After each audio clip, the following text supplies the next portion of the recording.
ఏదో తెలియని అయోమైన స్థితిలో ఎట్టి పరిస్థితులను ప్రాణ నష్టం జరగకుండా కాపాడాలన్నటువంటి ఒక దృఢమైన చిత్తంతో పనిచేస్తుంది. దానికి మీరు వచ్చి సహకరిస్తే కాదనే వాళ్ళు ఎవరు? మీ ప్రభుత్వం ఉన్నప్పుడు ఏదైనా సహకారం అవసరం అంటే మేము స్వచ్ఛందంగా వచ్చి ప్రభుత్వానికి సహకారం చేయలేదా? ప్రజలకు మద్దతుగా నిలవలేదా? కోవిడ్ టైంలో మేము ఫండ్స్ ఇవ్వలేదా? ఫ్లడ్స్ టైంలో మేము ఫండ్స్ ఇవ్వలేదా? ఫ్లడ్స్ టైంలో మేము వెళ్ళి సహకారం అందించలేదా? ప్రతి ఒక్కళ్ళము ఇవాళ ఎన్డీఏ కూటమిలో ఉన్నటువంటి బీజేపీ, టీడీపీ, జనసేన 3 పార్టీల నుంచి ఉన్న నాయకులు, కార్యకర్తలు అందరూ కూడా వైసీపీ గవర్నమెంట్ ఉన్న టైంలో సామాన్యుడి దగ్గరికి ప్రభుత్వం విపత్తులో ఉన్న టైంలో ప్రతి ఒక్కళ్ళు వెళ్ళి పనిచేశాం. ఇవాళ అట్లాగా వైసీపీ నుంచి నాయకులు ఎందుకు రావట్లేదు? ఆ విజయవాడ పరిసర ప్రాంతాల్లో దుర్గగుడి చుట్టుపక్కలంతా దోచుకొని తిన్న నాయకులంతా కూడా జగన్ చుట్టే ఉన్నారు తప్ప జనం దగ్గరికి ఎందుకు వెళ్ళట్లేదు? అంటే ఎంతసేపటికి ప్రజల్ని మభ్యపెట్టి ప్రజల ఆస్తులు దోచుకునే కార్యక్రమానికి అయితే వీళ్ళు ముందుంటారు తప్ప జేబులోంచి చిల్లిగా కూడా తీయరు. ఎంగిలి కాకి విసరడానికి కూడా ఇష్టపడ ఎంగిలి చేత కాకి విసరడానికి ఇష్టపడిన వీళ్ళు కూడా ఇవాళ ఎన్డీఏ ప్రభుత్వాన్ని విమర్శిస్తున్నారు. రైట్, ₹1 ఇచ్చారండి జగన్మోహన్ రెడ్డి. సార్ మీరు తప్పు, మీరు అట్లా స్టేట్మెంట్ ఇవ్వకండి. ₹1 జగన్మోహన్ రెడ్డి ఇవ్వాల, ఇస్తాను, అది కూడా ఎవరికి ఇస్తాను, ఎలా ఇస్తాను, ఏ కారణాన్ని ఉపయోగిస్తాను అనేది నేను లండన్ నుంచి వచ్చినాక సమీక్షలు జరిపి చెప్తాను అన్నాడు. మీరు ముందుగా స్టేట్మెంట్లు పాస్ చేసి ప్రభుత్వం మీద ₹1 భారం వేయకండి. నిజంగా ఇచ్చారు కావాలి జగన్మోహన్ రెడ్డి నమ్మేయగలరు ప్రజలు. రైట్, ఆల్రెడీ నేను చూశాను ₹1 అనౌన్స్ చేశారు జగన్మోహన్ రెడ్డి అని. అదే ఎలా చేశాను అనౌన్స్? మీరు అన్నట్టుగా సీఎం రిలీఫ్ ఫండ్ కి ఇస్తారా, లేకపోతే బాధితులకు డైరెక్ట్ గా ఇస్తారా, లేకపోతే ఎలా ఇస్తారనేది క్లారిటీ లేదు. బట్ ఆయన అయితే అనౌన్స్ చేశారు 1 CR. అసలు ఇస్తారో ఎవరో ఇచ్చామని చెప్పుకుంటారేమో, పలానా ఎల్ల చెప్పలే 4 వైసీపీ పేర్లు చెప్పి వాళ్ళకి ₹1 ఇచ్చారంటారేమో. గ్యారంటీ ఏంటి? రైట్, పోయిన సంవత్సరం వాళ్ళ గవర్నమెంట్ ఉన్నప్పుడు సంవత్సరానికి 1,00,000 ఉద్యోగాలు ఇస్తామన్నారు, ఇచ్చారా? 3 రాజధానులు తీర్చి కడతామన్నారు, కట్టారా? ఇసుక ఫ్రీగా ఇచ్చేస్తామన్నారు, ఇచ్చారా? లిక్కర్ బ్యాన్ చేస్తామన్నారు, చేశారా? ఇది కూడా అంతే. ₹1 మ్యాటర్ కూడా అంతే. 1 CR అంటే జగన్మోహన్ రెడ్డికి చాలా చిన్న విషయం. మరి అదైనా ఇస్తారా లేదా అనేది చూద్దాం. అండ్ ఇంకొకటి థర్డ్ కామెంట్, జగన్మోహన్ రెడ్డి అదే తరహా కామెంట్ చేశారు, రోజా కూడా అదే కామెంట్ చేశారు. It's a man made disaster. అంటే చంద్రబాబు నాయుడు గారు తన ఇంటిని మునగకుండా కాపాడుకోవడానికి ఈ బుడమేరు లీక్ చేసి ఆ వాటర్ అంతా అలా వెళ్ళిపోతే అది ఆ ప్రాంతం అంతా మునిగిపోయింది అనేది వీళ్ళు చెప్తున్నమాట. ఒకసారి రోజా దానికి సంబంధించి ఏమన్నారు చూద్దాం. ఇంటికి 3 కిలోమీటర్ల దూరంలోనే ఇంత పెద్ద విపత్తు జరిగినా ప్రజల్ని కాపాడలేకపోయారు అంటే ఇది రాష్ట్ర ప్రభుత్వం, రాష్ట్ర ముఖ్యమంత్రి వైఫల్యం కాదని నేను అడుగుతున్నా. ఈరోజు కరకట్టు మీద ఉన్న అక్రమ కట్టడాలని కాపాడటం కోసమే విజయవాడని ప్రజల్ని ముంచేశారు అనటంలో నిజం లేదా అని నేను అడుగుతున్నా. గంట ముందు ప్రజలకు చెప్పినా వాళ్ళు ముంపు బారిన పడేవారు కాదు.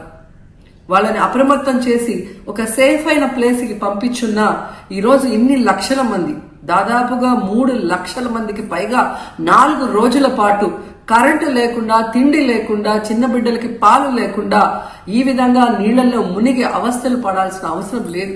చంద్రబాబు నాయుడు గారి ఇంటికి రైట్, దీనికి సమాధానం చెప్పండి.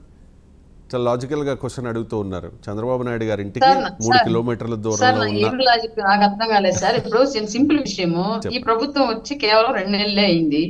కరకట్ట మీద అక్రమ కట్టడాలు ఉంటే అంతకుముందు 5 ఏళ్ల పాటు అక్రమ కట్టడాల్లో ఉందెవరు, కట్టింది ఎవరు? ఎందుకు పోల్చలేదు? అవి నిజంగానే టీడీపీ మద్దతుదారులకు సంబంధించిన కట్టడాలు కనుక అయితే Roja and co, Jagan and co కలిసి కరకట్ట మీద అక్రమ కట్టడాలు ఎందుకు పోల్చలేదు? చంద్రబాబు నాయుడు గారి అది ప్రజావేది కూల్చారు కదా, దాంతో పాటు మిగతా ఎందుకు పోల్చలేదు? ఇది ప్రధానంగా మా అందరం ముందు ఉన్నటువంటి ఇది.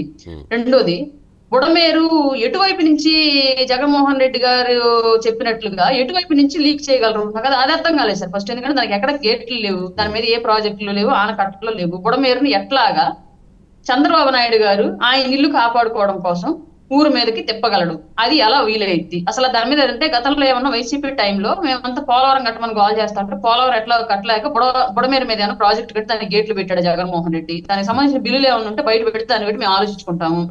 ఇంకొక మాట అన్నాను సార్, మ్యాన్ మేడ్ ఫ్లడ్స్ అని చెప్పేసి 5 ఏళ్ల పాటు ఇష్టారీతిగా వీళ్ళ కార్యకర్తలు, నాయకులంతా కూడా అడ్డగోలుగా ప్లాట్లు ఆక్రమించి జగనన్న కాలనీల పేర్లతోటి కాలువల్లో, చెరువుల్లో వెంచర్లేసి ఇష్టారీతిగా ఆక్రమణలు చేసింది వైసీపీ పార్టీలో ఉన్నటువంటి నాయకులు.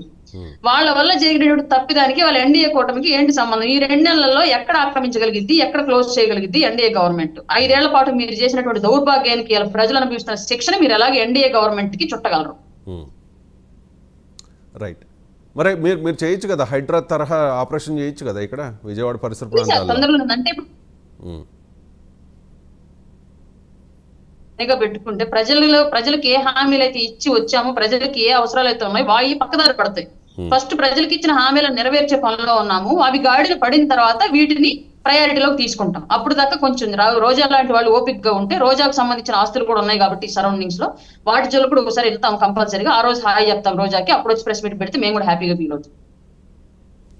రైట్. ఇంకా 4th ప్రశ్న, రోజా మీ కూటమి గవర్నమెంట్కి సంబంధించిన 4th ప్రశ్న ఏంటంటే, మీ మంత్రులంతా విహారయాత్రలో ఉన్నారు, నారా లోకేష్ హైదరాబాద్లో ఉన్నారు అని కామెంట్ చేస్తే, చంద్రబాబు నాయుడు గారి గురించి కూడా, అంటే వాస్తవంగా చంద్రబాబు నాయుడు గారు ఈ వయసులో కూడా 74 ఇయర్స్ ఏజ్లో కూడా ఏ రకంగా బుల్డోజర్లెక్కి, ట్రాక్టర్లెక్కి, పడవలెక్కి, బోట్లెక్కి ఎలా చేస్తూ ఉన్నారు అన్న దాని మీద ప్రజలకి ఒక అవగాహన ఉంది. మరి ఎందుకో వీళ్ళు ఇంకా కూడా ఆ టైప్ కామెంట్స్ చేస్తూ ఉన్నారు. ముఖ్యంగా విహారయాత్రలకు వెళుతూ ఉన్నారు, విహారయాత్రలో ఉన్నారు అని చెప్పి. రోజా గారు విహారయాత్రకు వెళ్ళినప్పుడు మరి జన సైనికులు చేసిన ర్యాగింగ్, మీరు చేసిన ర్యాగింగ్ నేను మర్చిపోలేను. రీసెంట్గా వెళ్ళారు కదా. సో ఇప్పుడు మరి ఎంత జరుగుతున్నా విహారయాత్రలకు వెళ్తూ ఉన్నారు అని చెప్పి కామెంట్ చేశారు. మరి అవగాహన లేక చేశారో ఎందుకు చేశారో నాకు తెలియదు. ఒకసారి 3rd one. స్టేట్ లో